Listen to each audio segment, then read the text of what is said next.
Hello, je reviens aujourd'hui dans une nouvelle vidéo, je suis trop contente parce qu'il fait un temps dégueulasse donc ça me fait trop plaisir de filmer, ça va me donner du baume au cœur et j'espère que ça va égayer aussi votre journée parce que le mois de mai, enfin cette météo, j'en chialerai.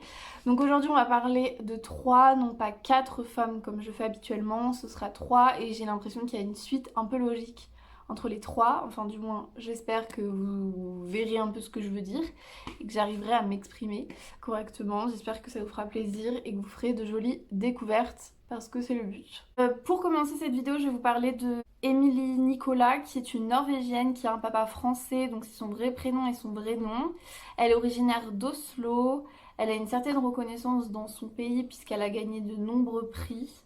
Depuis 2013, année où elle s'est fait connaître sur SoundCloud. Et donc depuis, elle a sorti 3 albums, un en 2015, un en 2018, un en 2020. Mon album préféré, c'est l'album Tranquille Émile, qui est celui sorti en 2018. J'arrive pas à savoir si ce nom est humoristique ou pas, enfin si c'est volontaire ou s'il y a que moi que ça fait rire. Mais je trouve ça très drôle, surtout que enfin, c'est un album qui est très calme, très doux. Elle fait de la pop un peu mélancolique. Elle a une voix qui me fait beaucoup penser à Ariana Grande avec des glissades, là, des glissando et des high notes. J'aime trop sa voix. Sur cet album, il y a le son New Shots que je vais vous diffuser juste après parce que je le trouve incroyable. Franchement, j'aurais pu grave l'écrire, j'adore le chanter, mais elle l'a fait avant moi quoi. Et après, elle a sorti un album en 2020 dont j'ai oublié le nom mais qui est beaucoup plus dansant. C'est bien aussi, c'est juste un peu moins ma veine. Elle a voulu explorer une autre façon de sa personnalité et je trouve que c'est très réussi.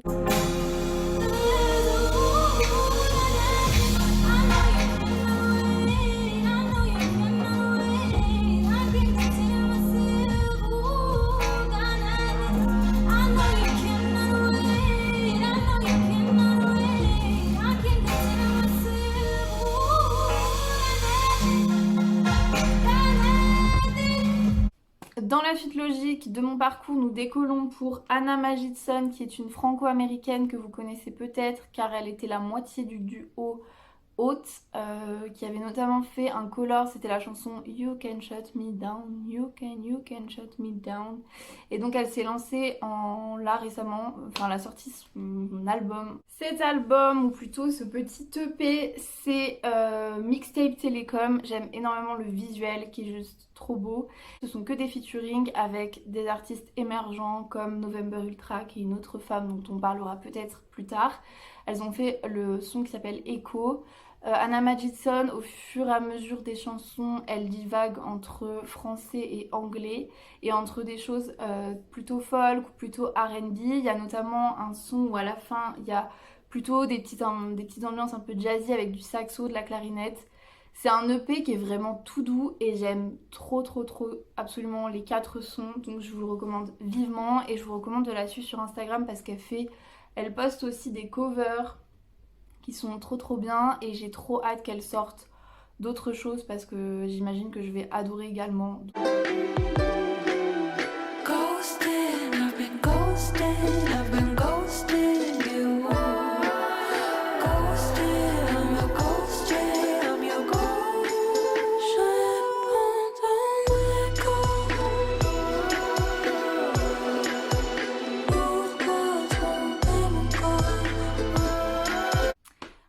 Nous continuons notre périple pour une escale au Japon, la destination finale finalement.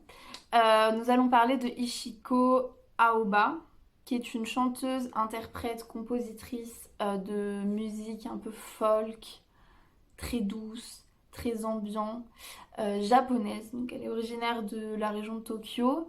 Elle fait de la musique depuis 2010. Elle a 6 albums solo à son actif, c'est dingue. Et pour les 10 ans de sa carrière, elle a créé son propre label qui s'appelle Hermie. Sa musique est apparemment inspirée des Ghibli. Alors, je vois un petit peu le délire, mais j'ai pas une culture Ghibli assez. Enfin, disons que c'est en cours quoi. C'est en cours, ma culture Ghibli est en train de se faire. Cette femme, elle joue de la guitare, mais elle joue aussi du piano, de la clarinette, de l'accordéon, de la flûte. Elle fait aussi des performances artistiques, de la narration pour de la pub, pour des films, etc. Donc c'est vraiment une artiste complète, si je puis dire. Parmi ces 6 albums, j'ai surtout écouté le dernier qui m'a vraiment pris aux tripes parce que c'est trop beau, c'est juste trop beau, c'est hyper ambiant de A à Z, c'est le même délire donc je sais pas, j'aimerais trop avoir un vinyle d'elle parce que je trouve que tout est cohérent, enfin c'est une enveloppe en fait et j'ai beaucoup aimé l'album qui s'appelle Windswept Adan, pardon, et qui est sorti en 2020. La pochette elle est trop belle et je l'ai trouvée vraiment bien donc je vous conseille beaucoup d'aller écouter ce qu'elle fait si ça vous plaît, si vous avez envie d'un truc qui peut vous faire pleurer même, mais en tout cas ressentir des émotions, vous apaiser, je sais pas, allez-y.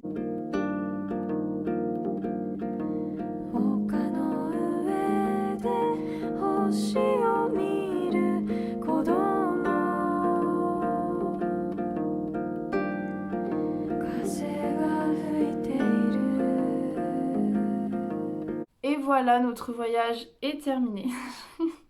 Pourquoi je parle de voyage alors qu'on est confiné, ouais. C'est la fin de cette trilogie.